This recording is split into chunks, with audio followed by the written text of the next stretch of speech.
Hello, Rush Nation. Welcome to Fast Action Friday, week 16. For many of you, it will be the semi-finals. For some of you, the season may already be over, but for some of you, we could be looking at some serious action before the finals coming up next week. As you can see, it is just me here today. The chaps aren't here.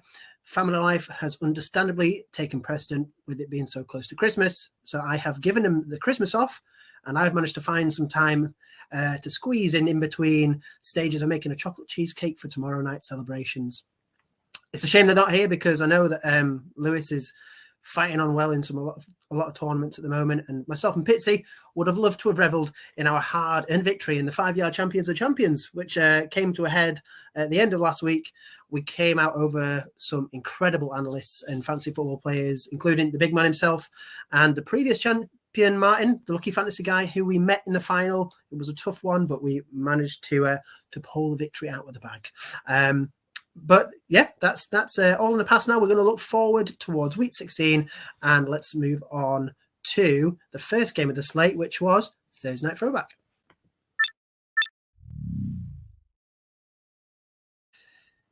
So last night's game, Jags at Jets, two teams who had an outside chance at the playoffs going at it at the start of a wet and windy weekend. And as a lot of people expected, the conditions did affect the game script, and it was the Jags who came away as the winners 19-3. And it was also a tale of two quarterbacks. We had the long hair and the Lothario, two sophomore quarterbacks moving in two distinct career directions, in my opinion. Firstly, Trevor Lawrence, very much on the up. 20 completions off 31 passes for 229 yards in very trying conditions. I imagine a lot of people took the under, and it was nice to see that he did get over that yardage amount. He also ran 7 times, 51 yards, and a beautiful leap-in touchdown to end a really tough drive.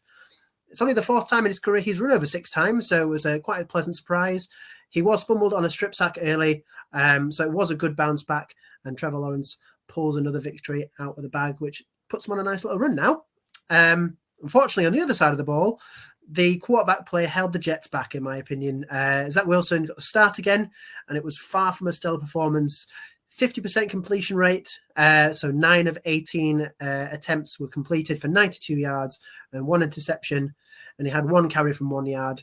And he was benched for Chris Streveler in the second half, who ended up having a much better performance, probably because there was no pressure on his shoulders. He probably wasn't expecting to play, and came in and threw 10 for 15 for 90 yards, ran 9 times for 54 yards, and he did fumble once during his drives, but quite a heartening performance to know that another of Zach Wilson's backups can help the team out from when it's time for Zach to leave the field.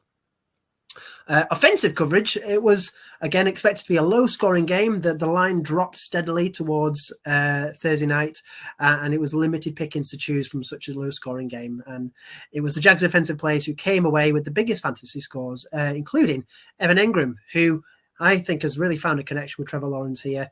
He passed a 100-yard point for the second time in 3 games. It's not often he passes 100 yards. It's happened maybe 5 or 6 times in his career, but 2 times in 3 games must show a kind of connection going on here. 7 of 8 completions for 113 yards, and that's 18.3 points in standard PPR leagues, even before any tight end bonuses. So a really nice performance from him, especially if you're coming towards the tail end of your charity leagues and you're still alive. So looking good there. Travis Etienne also saw 14.2 fantasy points on 3 receptions for 29 yards and a further 83 yards on 22 carries. Funnily enough, Riley Patterson, the kicker, came away with more points than all of the Jets' offensive players. That was 4 field goals out of 5, an extra point, which would have got you 14 points in a scaled scoring system. So if you had him in, pretty good start. Quick glance at the Jets show that Michael Carter was the highest fantasy point scorer with his 5 receptions on 44 yards, making up the majority of his 10 fantasy points. Aside from that, pretty much a wasteland for the Jets team and everyone else on the Jags. Defensive coverage, low scoring game, normally means a good floor for DST scoring. And we've seen times where big plays come in and give the losing team a bigger score. And the Jets have actually normally been the big play defense. Sadly, wasn't the case this time. Only 1 sack and that sole force fumble and recovery early on that gave him 5 points. The Jags defense, however, pulled out 3 sacks, 2 forced fumbles with 1 recovery, and they only conceded the 3 points at the start. So 16 fantasy points, a great start for any team who confidently started the Jags against that moribund Jets offense. Let's move on to the injury report. So no offensive injuries of note from Thursday night, at least on the last look. So straight into the rest of the slate. Quarterback injuries. Jalen Hurts' shoulder injury has been confirmed. He's out as of yesterday, which leaves no doubt Gardner Minshew. He is the starter against the Cowboys this week. We can kind of smell rumors of Jalen Hurts going out as some lines started disappearing. I know that Stacey had an inside track. He let me know about that as soon as he saw. And then the news came out a couple of minutes later on our end. So good spot, Stacey. Josh Allen, he was limited with an elbow injury, but full practice for the rest of the week from Tuesday. He was good to go. And Lamar Jackson, he has been ruled out against the Falcons this week with a knee injury, which does help fantasy managers who have the chance to make these early changes. Knowing far in advance has definitely helped. Problem is, Tyler Huntley is also questionable for this game. So if you had him coming in as a replacement, make sure you pay attention because he may not start either. And this isn't an injury. It's quite a difference in what we would normally do. But Nick Foles is the Colts starter for the foreseeable. Matt Ryan is out. So if you have Ryan in, adjust your lineups accordingly. For running backs, CMC has been on and off this injury report with a knee injury. He was limited on Tuesday, but he is clear to play on Saturday against the Commanders. Always start your studs, in my opinion. So CMC is a good to go for me as well.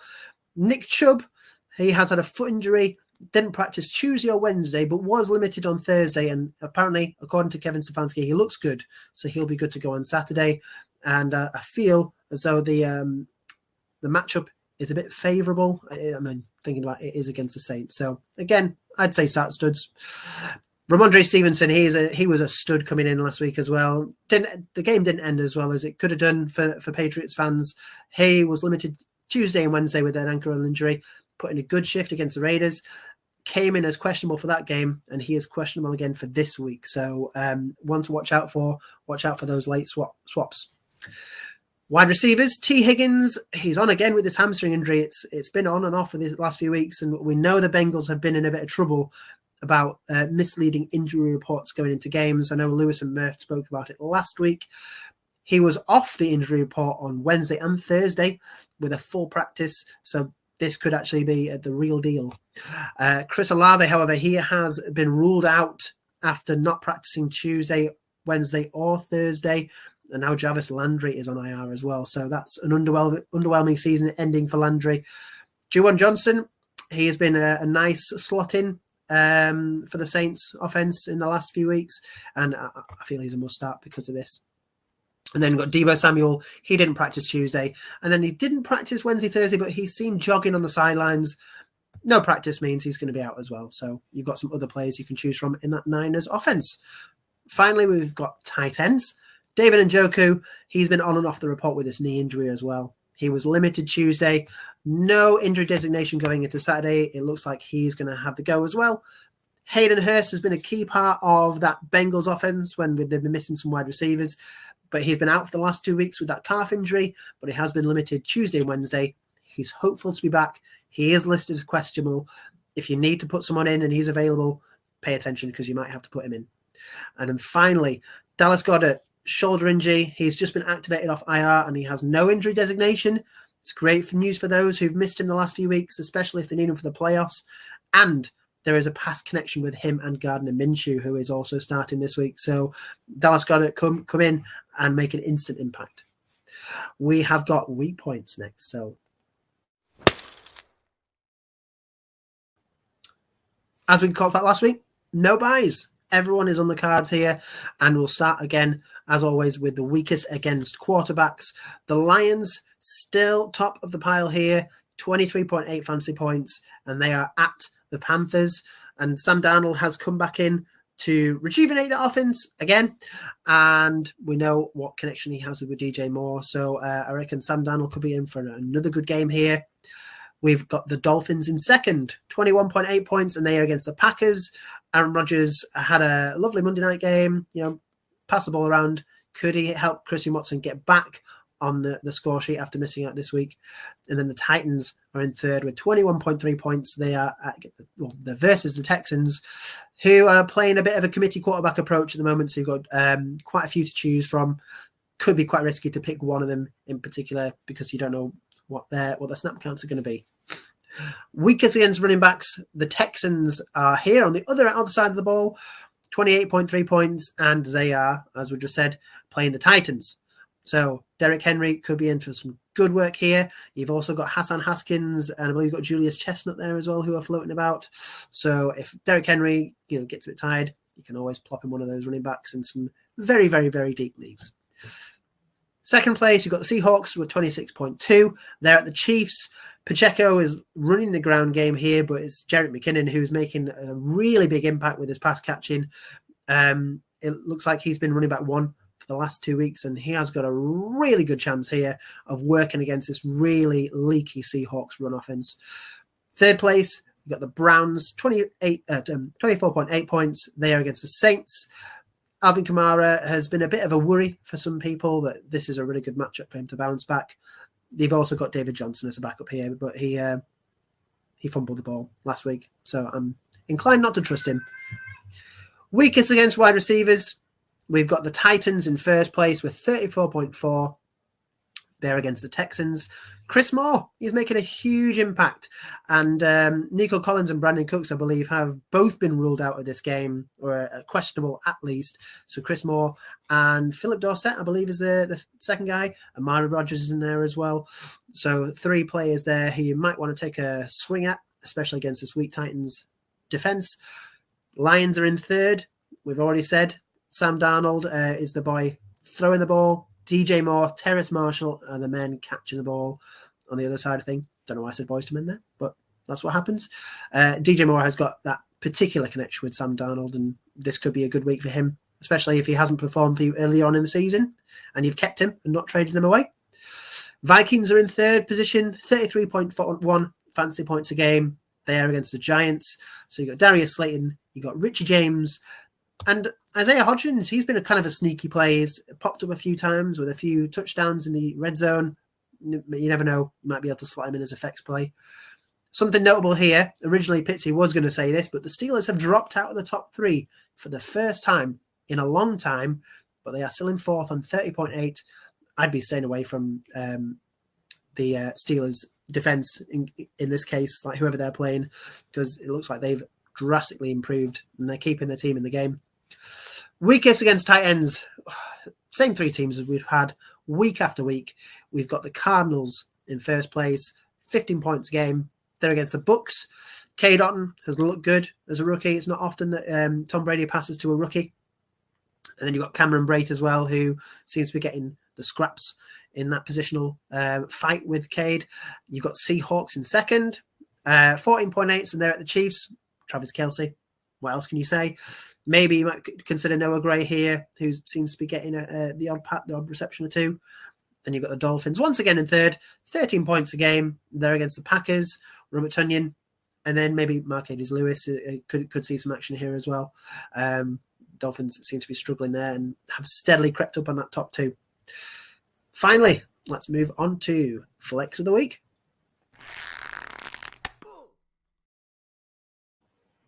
So normally we have someone else who can throw in their Flex of the Week here, but it's just me this time. The Flex of the Week I'm choosing for is Rashid Shaheed. He is the only New Orleans Saints wide receiver seem to be left standing at the moment. Olave is out for this game at least. Jarvis Landry has just been put onto IR. And if you look at the sleeper matchups, Shaheed is top of that wide receiver positional list. So not only has he got big play potential, but he has steadily seen more targets over the course of this late season. Those completed targets have also led to huge yardage games. You just look at how his scores, stats are laying out. It's massive green boxes for yards per target and yards per reception. Massive greens for yards by itself.